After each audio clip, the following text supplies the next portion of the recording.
Nous avons jugé nécessaire de partager avec vous la réception par le Premier ministre du Mali d'une forte délégation des ressortissants de Kidal. Oui, pour ceux qui disent que le dialogue intermalien initié par son Excellence, le colonel Assimi Goïta, chef de l'État du Mali, président de tous les Maliens, ceux qui ont essayé de mettre en doute cette initiative, et aujourd'hui ça marche très bien. Les fameux politiciens qui sont en réalité, dans leur grande majorité, des agents de la France-Afrique, qui ont appelé à un boycott de ce dialogue intermalien, parce que pour eux, tout dialogue entre Maliens doit être piloté par un autre pays. Comme quand ils étaient aux affaires durant les 30 ans, ça a été toujours ce qu'on a fait appeler des accords d'Alger, pour la paix, mais qui en réalité n'ont jamais apporté de paix. Avant cela, au début du mois d'avril, plus de 160 chefs coutumiers de Kidal étaient déjà venus. Nous disons bravo au colonel Assimi Goïta, chef de l'État. Bravo au gouvernement piloté par le Premier ministre Choguel Kokala Maïga. Bravo à l'ensemble des autorités du Mali. Et surtout, nous saluons le ministre de la Défense pour la libération éclair de Kidal. Le dialogue intermalien a lieu.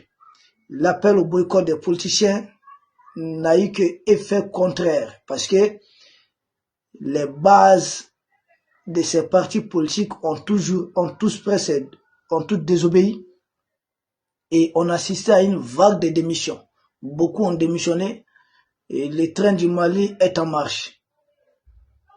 Le Mali vivra pour les Maliens, bien sûr.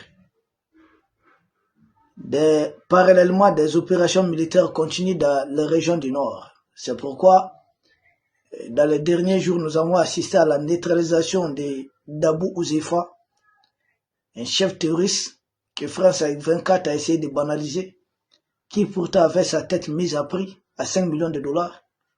Depuis 2017, échappe à tous les radars.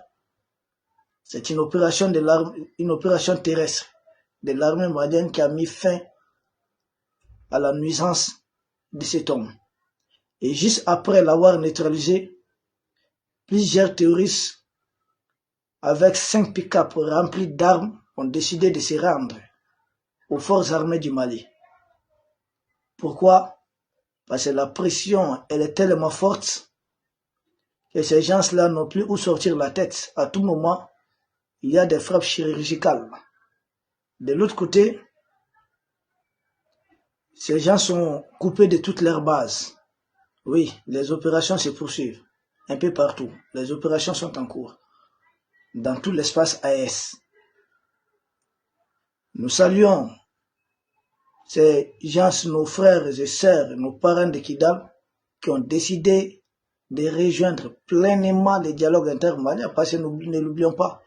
Le dialogue intermalien est parti d'une initiative du chef de l'État juste après la libération de Kidal. Parce qu'après la libération de Kidal par des moyens militaires, cela supposait d'emblée la fin de l'accord d'Alger. Parce que l'accord d'Alger était un accord qui était supposé permettre à l'État malien de recouvrer l'intégrité territoriale du Mali, d'exercer pleinement l'autorité de l'État partout au Mali, que l'administration se redéploie dans le même contexte partout au Mali. Ce qui n'est jamais arrivé pendant plus de 8 ans. Donc il fallait trouver autre chose, et autre chose bien sûr, c'est fait cette opération militaire éclair, nommée repos éternel par le colonel Sadio Kamara.